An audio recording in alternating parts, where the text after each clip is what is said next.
Hello, everybody. Welcome back to the AI video. This one, we're in VectorShift AI, and this is a fantastic no-code AI automation platform. While VectorShift AI has a lot going for it, my favorite thing by far is their no-code functionality. It's awesome. You can literally build and deploy an application with just drag and drop. That's it. You just click on the nodes, you select one of them, you drop it in, you connect them.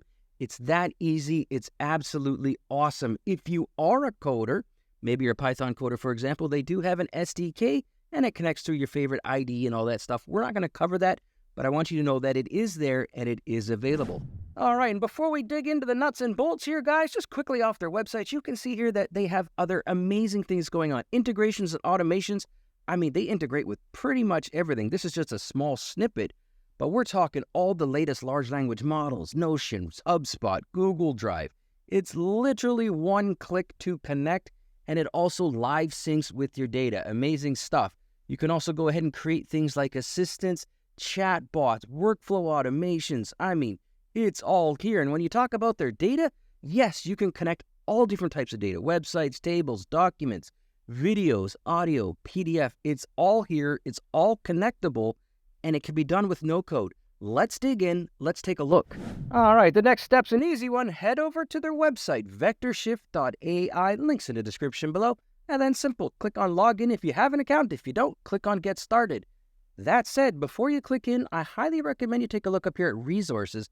When I hover over that, you're going to see here that they've got tutorials, documents, blog posts, and even a Discord channel. I mention this because you know what? Sometimes you're going to make mistakes. Sometimes you're going to get lost. I get lost all the time, or I don't know how to do something. There's a very good chance that they've either got documentation on it, or you can speak to somebody in Discord, and they will help you and walk you through it. Very, very important. So keep that in the back of your head. All right, I have an account, so I'm going to click on Login, and now we're on the main screen, and now let's start cooking. All right, now that you're logged in, let's take a quick look around. This will just be a quick overview. We're not going to go too far into depth. On the left side, in the menu, you're going to see pipelines. This is where we're going to do most of our work. And as you can see here, it allows you to create LLM workflows using a variety of tools. We'll go into that. The next thing is Marketplace. I love this because a lot of the times, the thing that you're looking to do is a solved problem. And I mean, let's just go down here. Let's see what we got here. Look at all these different things that are already here. Gmail automation. Maybe I wanted to automate my Gmail account. Watch this. I'm just going to click on Import. And it will literally bring it in, and it is ready to go. Like, this is crazy. We just have to go ahead and change some of these fields here, but it's that simple. So Marketplace, I highly recommend taking a look around there. Let's go a little further down here. Knowledge, I mean, it's your own knowledge base, but basically you can create your own, your own documents inside VectorShift AI, uploading your own files. Yeah, it's pretty straightforward, as you can see here. And automations, well, triggering between things, if you've done any of that type of stuff before, it's drag and drop, click. And then you could just go down here and you'll see chatbots, you'll see search. So if you're ever stuck and you need to create a search, go ahead and do that, and just lots and lots and lots more. Evaluations, analytics, all there, guys. Let's go up here to the top, though. Let's start cooking. I'm going to click on pipelines. And now I'm going to go ahead and delete this one because I just brought this in. I want to delete it and show you from scratch. So we're going to go down here, and then I'm going to go to delete. All right, once I get rid of that, then we're going to see the basic screen here. I'm going to click on Create New Pipeline. And now, look, we've got all of these choices. Let's dig into a couple of them next. All right, now that we've taken a quick look around and we've done a quick overview, let's start cooking. Let's create some stuff here. So I'm on Pipelines. I'm going to click Create New Pipeline.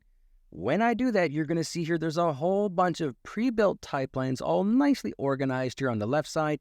Or if you wanted if you wanted a Gmail, or if you wanted something that works with your Google Docs, your Slack, etc., you can just click on them and it will show you.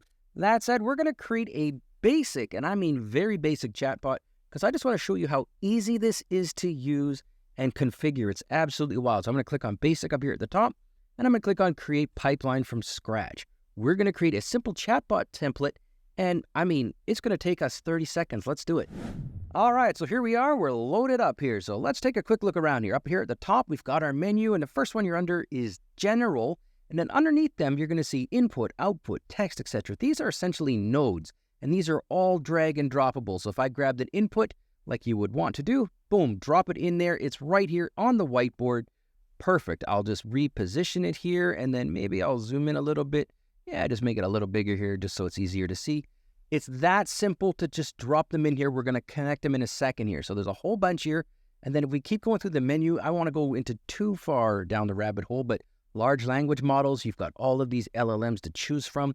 Knowledge base, I mean, holy smokes, if you've got some knowledge, if you got some files that you've got already ready to go and you want it to query it, you can drop that in here. Integrations. There was a bunch that we talked about on the front page, on the home page, but there's a whole lot more here. I mean, if you've got a workflow and you want to integrate, this is probably the product I recommend the most to take a look at. It's got everything in here. It's absolutely wild. Data loaders, I mean, that's pretty self-explanatory. Multimodal is very interesting because if you're going down, into the whole, speech to text, or you're in the visual side of things, maybe you're looking at some sort of AI image generation, it's in here.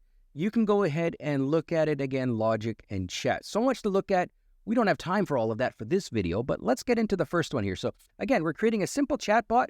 First thing here, I'll delete this just so we can start from scratch. First thing, I'm going to drag and drop input in, something like that. And let's go ahead and place that bad boy right there. The next thing is we're putting in an input. So I guess the user puts in a query and then it's got to query something, right? It's got to go somewhere. So let's go and click on OpenAI. This is under LLM. Let's click on that here and bam, it's added in. It's a little bit too close for my liking, so I'm going to move it down here maybe somewhere. And then, okay, so we've got our input. It goes into the OpenAI LLM. We haven't selected the large language model. We will in a second. And then it gives us an output. I mean, this is a very simple example. So let's just drag on the output node here and put that over here. Maybe we'll put that at the same height, something like that. And then presto. Now let's connect the dots. It'll take a few seconds. All right, here we go. So we're creating the simplest of all chatbots here. And again, you can always move this around here, so just feel free to click on the canvas.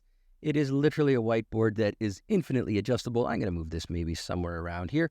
Okay, so the first thing, we clicked on it and we added in an input, the field name input1.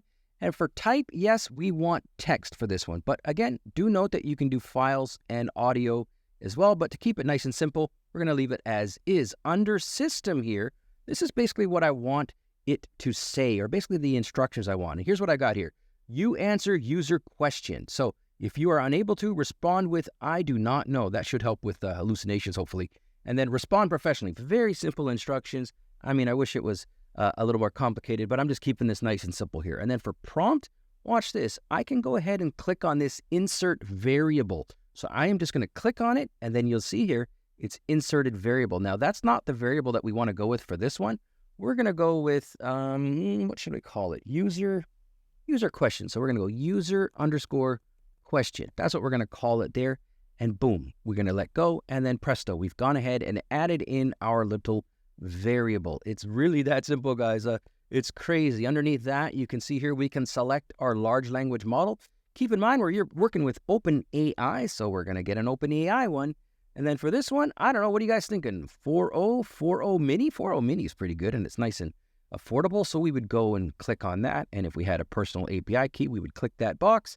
And then on the right side, I mean, we just want it to be an output, so we don't need to make any changes there. That said, it's not connected. So let's connect the dots here. I'm just going to click here. Now watch this. This is how easy it is. I'm just going to literally drag out from that little circle, and I'm going to connect user question. When you do that, input one's underneath here, user questions here.